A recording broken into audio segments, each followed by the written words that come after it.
Many of us bike riders ride around on low mileage motorcycles.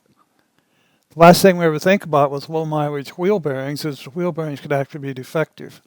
And this is a deadly process of thought because the wheel bearings themselves can become rusty even though they're low mileage. Here's an example of some rusty wheel bearings. This is a 2011 Sportster 1200 XL Custom, and it's only got 6,500 miles on it. I'm a new owner of it, and as soon as I started driving, I noticed above 60 I had a little bit of float in the front end. It just didn't seem to be stable. So I raised the front end up, and sure enough, the front wheel bearings were noisy and slightly loose.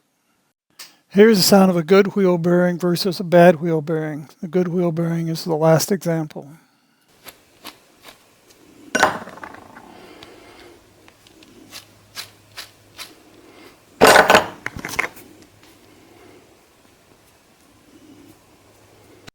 When this front wheel was removed and the bearings extracted, this center hub was full of rust inside the hub itself.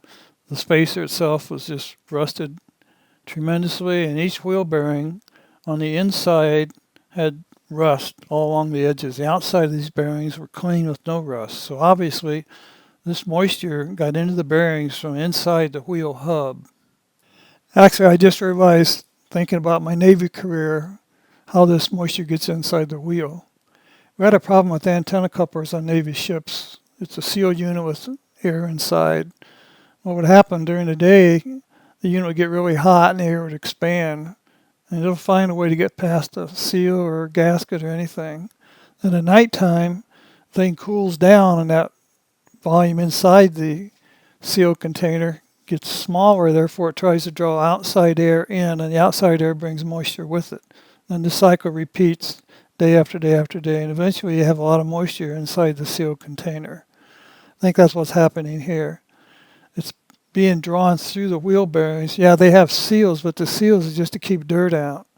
The seals are not air pressure proof, so I'm sure that that's what's happening. The moisture is coming around the seals. As each time the wheel cools down, it draws outside air in.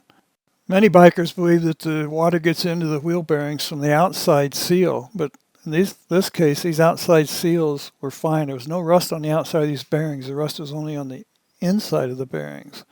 Therefore, this water didn't get in there from moistening the bike. And if you're looking at the outside of the bearing thinking the bearing's good, then you're sadly mistaken. Some bikers might believe that as long as the bike's stored inside, then you won't have this problem, but that's not true either. This bike was always stored inside since the day it was new. The moisture creeping inside the hub occurs whether the bike's inside or outside. Of course, it just takes longer if the bike is stored inside. The last thing you want while you're maneuvering a bumpy, tight turn is a loose front wheel, loose due to bad wheel bearings or rusty wheel bearings.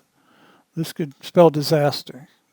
This video is only addressing bikes that have ball bearing sealed front wheel bearings. Sealed is a loose term. It basically keeps the dust out.